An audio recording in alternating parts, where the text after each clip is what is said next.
CEO नशे में धुत होकर घर लौटा। जैसे ही उसने हर बार की तरह अपना हाथ साइड में बढ़ाया, उसे एहसास हुआ न तो वो हैंगओवर की चाय थी जो उसकी वाइफ हमेशा उसे देती थी और ना ही वो पैर की मसाज जो वो रोज किया करती थी। तभी सीईओ को झटका लगा। उसकी वाइफ तो उसे कब का छोड़कर जा चुकी थी। उसे बीते लम्हे याद आने लगे और दिल में पछतावा घर करने लगा। कभी दोनों के बीच 7 सालों की गहरी मोहब्बत थी। 7 सालों तक वाइफ ने उसे ही अपनी जिंदगी की सबसे बड़ी खुशी माना था, लेकिन सीईओ उसने तो हमेशा उसे हल्के में लिया। वाइफ ने कभी शिकायत नहीं की, बल्कि हर बात में उसे और ज्यादा माफ किया। लेकिन इसी ने सीईओ को और बेपरवाह बना दिया। उसने धीरे धीरे दूसरी औरत के साथ इश्कबाजी शुरू कर दी। शुरू में वाइफ ने इसे नजरअंदाज किया, लेकिन शादी के दिन सच्चाई उसके सामने आ गई। शादी बस शुरू ही होने वाली थी कि सीईओ के पास उस औरत का फोन आ गया। वाइफ ने हाथ पकड़कर उसे रोका और कहा, प्लीज फोन मत उठाओ, लेकिन सीईओ ने बेरहमी से उसका हाथ झटक दिया। फोन पर बात करते ही वो सीधा निकलने को तैयार हो गया। ये देखकर वाइफ का सब्र टूट गया। उसने अपने दिल की सारी भड़ास निकाल दी और कहा, जब भी मुझे तुम्हारी सबसे ज्यादा जरूरत होती है तभी उस औरत का फोन आ जाता है। आज हमारी शादी के दिन भी तुम उसे ही मिलने जा रहे हो। पर सीईओ ने सफाई दी और कहा, उसका पेट दर्द कर रहा है, मुझे जाकर देखना होगा। ये सुनकर वाइफ चिल्लाई और बोली, वो सब जानबूझकर कर रही है। लेकिन सीईओ को यकीन था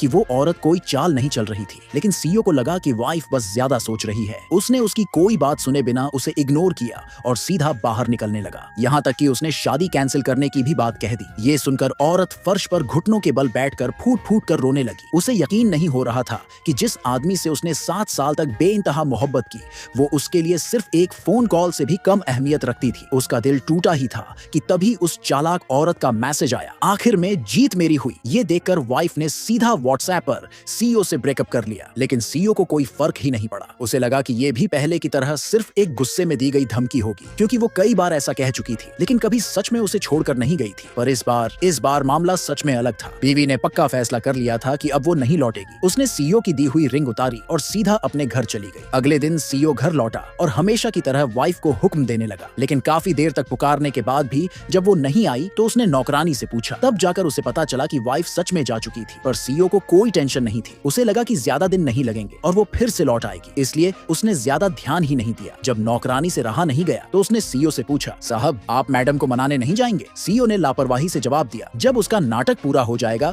तब खुद ही लौट आएगी। उससे कह देना अगर 1 हफ्ते के अंदर वापस नहीं आई तो फिर कभी मत आना। उसे पूरा यकीन था कि वाइफ उसकी बात मान लेगी। लेकिन 1 हफ्ते बाद सीईओ ने पाया कि अब वो उससे कांटेक्ट तक नहीं कर पा रहा था। सीईओ नशे में धुत होकर घर लौटा। जैसे ही उसने हर बार की तरह अपना हाथ साइड में बढ़ाया, उसे एहसास हुआ न तो वो हैंगओवर की चाय थी जो उसकी वाइफ हमेशा उसे देती थी और ना ही वो पैर की मसाज जो वो रोज किया करती थी। तभी सीईओ को झटका लगा। उसकी वाइफ तो उसे कब का छोड़कर जा चुकी थी। उसे बीते लम्हे याद आने लगे और दिल में पछतावा घर करने लगा। कभी दोनों के बीच 7 सालों की गहरी मोहब्बत थी। 7 सालों तक